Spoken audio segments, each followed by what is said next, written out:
Customer is the only closer in the world. ഞാനൊരു സാധനം മേടിക്കണോ അത് ഞാൻ തീരുമാനിക്കണം, വേറൊരുത്തനും അതിൻ്റെ അകത്ത് ഒരു പങ്കുമില്ല. നിങ്ങളെ ആരെങ്കിലും നിർബന്ധിപ്പിച്ച് എന്തെങ്കിലും മേടിപ്പിച്ചോ? നോ, നിങ്ങളാണ് തീരുമാനിച്ചത്. നമ്മുടെ ജോലി എന്താ? ഒരു സെയിൽസ്മാൻ്റെ ആ തീരുമാനത്തിലേക്ക് അവനെ എത്തിക്കുക എന്നുള്ളതാണ് എൻ്റെ ജോലി ആസ് എ സെയിൽസ്മാൻ. കിങ്സ് ക്ലബിലേക്ക് വരണമെന്നുള്ളത് നിങ്ങൾ തീരുമാനിക്കണം. ഞാൻ വിചാരിച്ചാൽ നടക്കില്ല.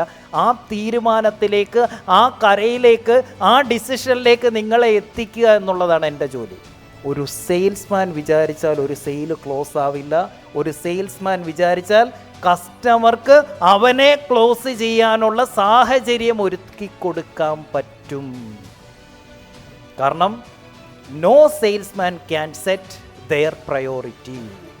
Only the customer himself can set his priority. We have to motivate them to buy. എന്താണ് urgency? Motivating a customer to buy our offer. അതാണ് അർജൻസി. മുമ്പേ റോയ് ചേട്ടൻ പറഞ്ഞില്ലേ ഒരു ബേസിക് ഹ്യൂമൻ നേച്ചറിനെ കുറിച്ച്. എന്ത് കാര്യവും പിന്നാട്ടെ എന്ന് പറഞ്ഞ് മാറ്റിവെക്കുന്നതാണ് മനുഷ്യ സഹജമായിട്ടുള്ള കാര്യം. People will not take action if you don't push them to take action. You have to make urgency to push them to take action. ഇല്ലാതെ അവർ ആക്ഷൻ എടുക്കില്ല. ഇല്ലെങ്കിൽ അവർ എക്സ്ക്യൂസുകൾ കണ്ടെത്തിക്കൊണ്ടേയിരിക്കും. When your customer says someday, it means no day. കാരണം നമുക്ക് Sunday ഉണ്ട്, Monday ഉണ്ട്, Tuesday ഉണ്ട്, Wednesday, Thursday, Friday, Saturday. There is no day called some day.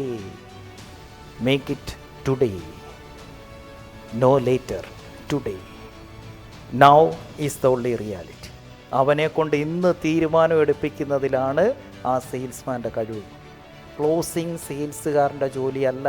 V can only motivate them to close themself.